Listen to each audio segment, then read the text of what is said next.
¿De qué equipo eres? Del Real Madrid. Sí, me gusta.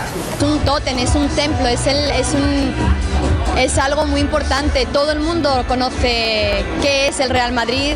It felt good for me for a great star like Cristiano Ronaldo invited me on. Yo soy del Madrid, vamos, siempre he sido del Madrid. Si yo tuviera que votar, votaría a Ronaldo. Yo, nacida en Madrid, soy fan. Que sea tan conocido internacionalmente te hace sentirte realmente orgulloso. Messi me ha quebrado la vida.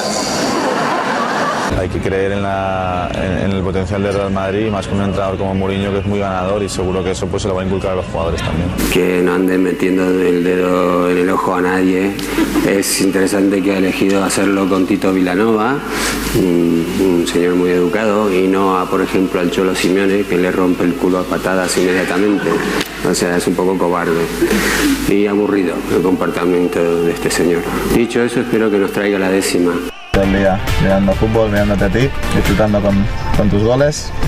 Estas vueltas que te han preparado son para dejarlos atrás, ¿no? Que dar un favorito, tengo que dar favorito al Madrid.